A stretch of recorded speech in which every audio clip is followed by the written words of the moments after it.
Hi, I'm Dana, and the thought process I had behind making this video really takes me back to a year ago when I first started making videos about autism, because I started making those videos, and they're mostly the videos I make now, I'll be honest. They sort of become a big special interest of mine. But I first started making them because I just felt so alone and like I had no one to relate to, and I didn't see anyone else like me anywhere. I felt very alone and isolated. So I started just putting myself out there, and now I've found lots of people that relate to my autistic traits and to me as a person. And it gives me someone to relate to as well, and I feel a lot less weird and a lot better. So today I'm so nervous to do this.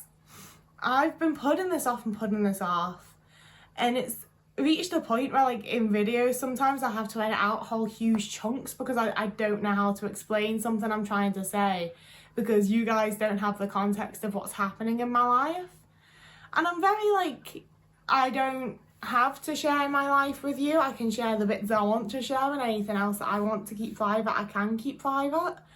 But I think it's just going to be a lot easier for me in a lot of ways, both when I'm trying to explain other things and because I would like to find relatability somewhere for this.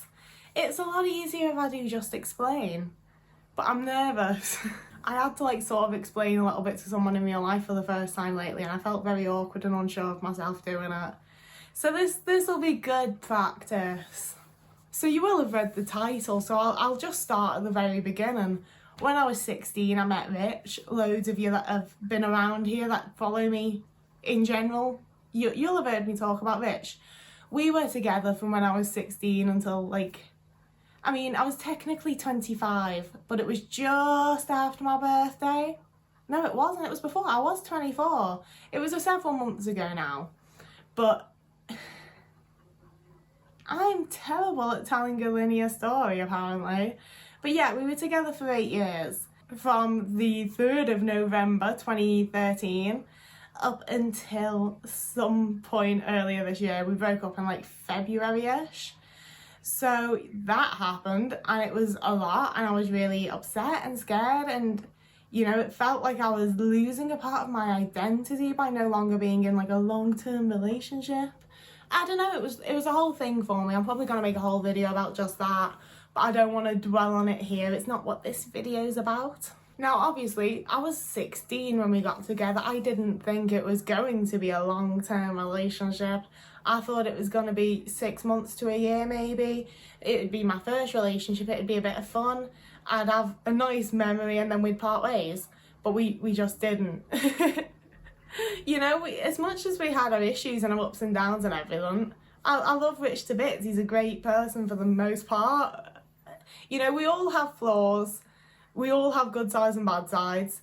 And I really like his good sides. He's a great person. I liked being with him. So we just didn't break up. However, if anyone's watched my other video, it is this time, right? I did a whole video about my sexuality, and obviously it's not something I'd really explored because I've been with a man since I was 16. It was a monogamous, nice little exclusive relationship we had going on. However, I was like, this seems like it's going to be a really long-term thing, I don't want to wake up one day and be 55 and be like, I've only ever been with this one man. However, I had also no desire whatsoever to be with other men at this point. If you watch many of my other videos where we discuss women in any way, I was very aware that I was much more interested in women than men. And I was like, I don't want to go my whole life without having been with a woman, frankly. I don't want that to be my life. I'm not into it. So me and Rich had a chat, because when you've been together for 8 years, you sort of learn how to communicate a bit. Long story short, I got on Tinder and I started attempting to talk to people. It was kind of a nightmare. I don't understand people on Tinder.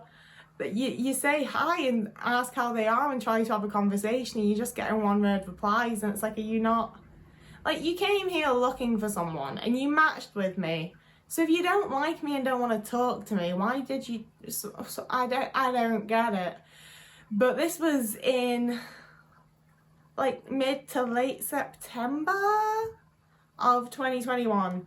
And yeah, it was fairly unsuccessful initially, and then I started talking to one person that I was immediately like, oh, they're interesting, finally someone is fucking interesting on this hellscape of an app. And we chatted and chatted, and on October 8th we met up and had our first date. And it was my first date with another woman. It was my first, like, I mean, I had little times in high school where I hung out with girls that were sort of unsure of their sexuality, and then they hung out with me and went, oh yeah, I'm straight, and I was like, okay, I'm not. So it was my first time on a date with a girl that was actually into other girls, and it went very, very well, and I really, really liked her. So we've continued to see each other, you know, and the whole polyamory thing seemed like it was gonna work. I was like, this is nice. I get to have the best of both worlds. It was nice for a while, until I had to start thinking about things like, oh, I actually enjoy sex now. You know, that was the biggest hint for me, was I was like, oh, when people like talk about how great sex is, and I was like, I don't relate, and I think you're bigging it up, but all right. I get that now, because I've been with a woman. You know, little things like that. And the more I thought about it, and the more I spent time around both of them, but the more I was like, yo, I'm not like sexually or romantically attracted to my boyfriend. And it was really hard to fully deal with and to fully not deny, because I was like, I love him. I absolutely love him to bits. I think he's one of the best people I've ever met. And when I look at him, I'm like, yeah, he's hot. I like his hair, I like his face, I like the way he dresses. That's a hot man. I don't think about it any further than that. I don't want anything from him, you know? I want to hang out and have a good time. I want nothing more. And then that was when I had to start thinking, oh, I'm a lesbian. I'm not bisexual. This is not how bisexual girls feel about men. You know, and as I say, when you've been together for a really long time, you get kind of good at communication to a degree. I don't think anyone's ever perfect, and I constantly doubt myself. But, you know, we'd figured out how to talk to each other for the most part. So we spoke to each other, and it was one of those things that I'd been absolutely dreading. Like, I did not want to do it. I really just, it was what, I really didn't want to do it at all, but I also desperately wanted it to just be over with. I wanted it to be done, you know? So eventually when the topic came up and it was like there in front of us, Rich was like, do you want to talk about that now? And I was like, we're gonna have to. So we had a whole talk, and it was, of course, very emotional and not very nice, but it was also lovely to be able to be supported by someone that I love so much and that I've experienced so much with. And it was great to be able to get it out there and to be able to start a journey of accepting myself and figuring myself out all the more. Yeah, that's what this channel is and will always be. I think it's just me figuring out shit about myself. And this has been a really, really big one for me. And it's had me unpacking a lot of like heteronormativity that I'd internalised. And it had me unpacking a hell of a lot of internalised homophobia. Like, for years I hated the word lesbian. And, you know, it's definitely because I came out as a lesbian when I was 14. And I was horrifically bullied for it in school. It was a really bad time. I had people like grabbing me and like do we need to dive into my trauma? We don't need to go into the bullying I had, but I got really, really bullied for being a lesbian. And, you know, I grew to really hate the word lesbian, lesbo, dyke, anything that was a term that was like indicating a woman being exclusively into other women. I was like, no, I don't want to relate to that. That's a horrible thing that people like spit at you. I became really scared of being associated with that and really didn't want to. And I'm definitely still unpacking that, but the truth can't be denied that I am a lesbian.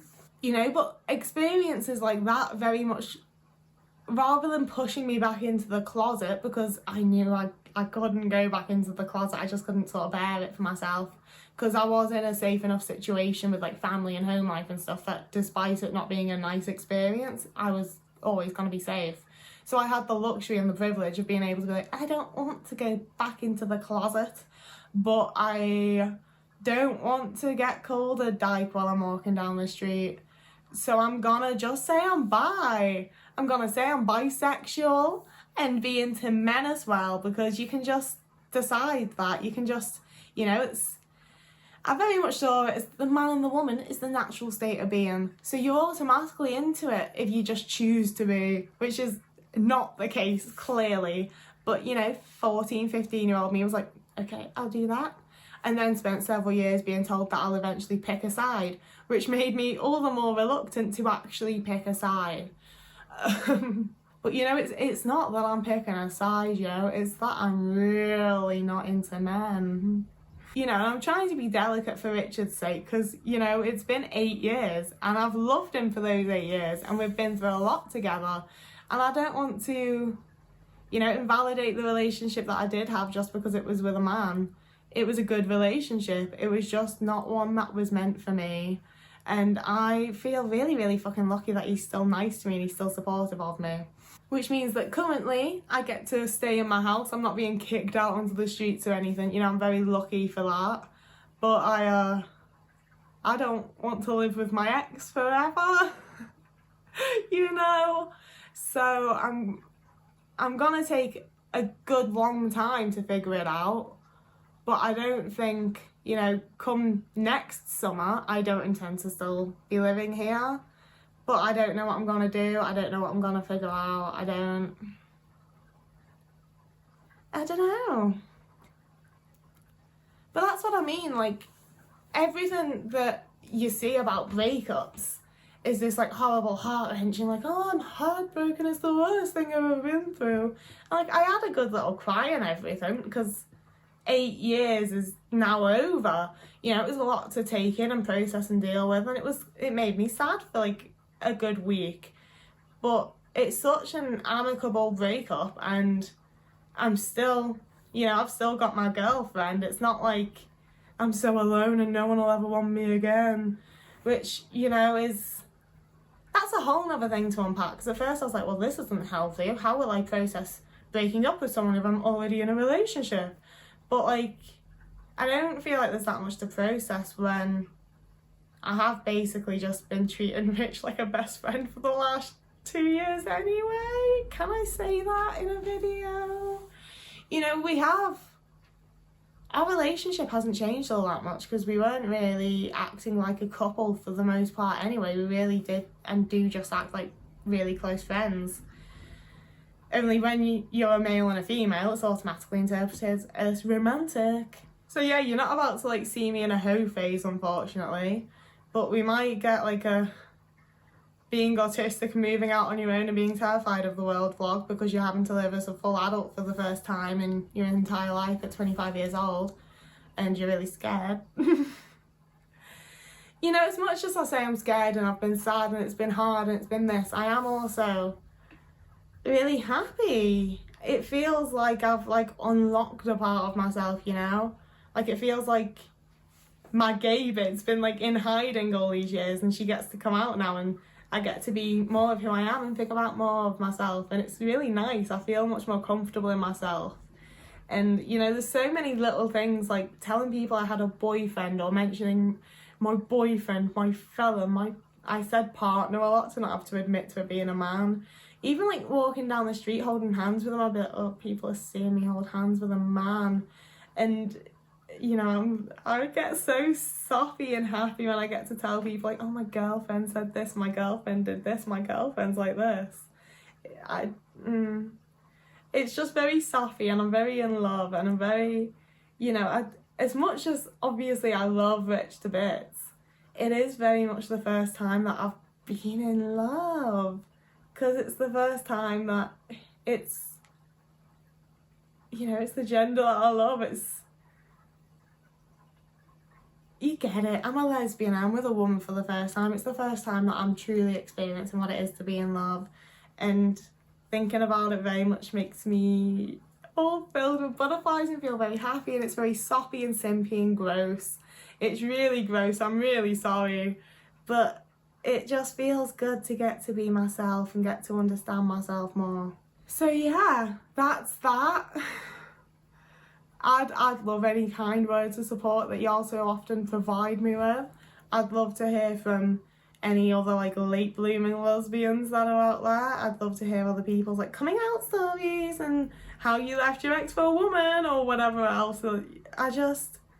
I feel very alone in this for the most part, you know, like even though the LGBT plus community is great and I have been a part of it for many a year and I feel very supported, it's nice to hear from people that have been in similar situations specifically, and that's what I'm hoping this video reaches out to. Who knows if it will. I hope you're one of them. But yeah, if you're new around here, because I'm guessing this video will attract a slightly fresh demographic from my usual autism viewers, I am trying to like mix up my content again. It got very autism focused, but there's a lot more to me as a person than just autism, so it's gonna get mixed up again real soon, I promise, I swear to you. So if you wanted to like this video and subscribe to my channel, maybe watch some others and learn a bit about autism if you don't already know about it. I don't know what I'm saying anymore, but it'd be lovely if you subscribed and joined us here. Clearly, if there's ever been a time for you to donate to my coffee, I still haven't learned how to say it, but thank you, mega thank you. Huge thank you to everyone that has donated. It's very, very kind of you. It's provided me and my girlfriend with many a date, and I'm really glad that I can just tell you that now without being like, oh god, they're not going to go, there's not going to be context, and there's going to be people asking this, and it provides dates for me and my girl. But whoever you are, wherever you are, I hope you're having a lovely morning, evening, afternoon, day, week, month, year, and I'll see you again in a few days.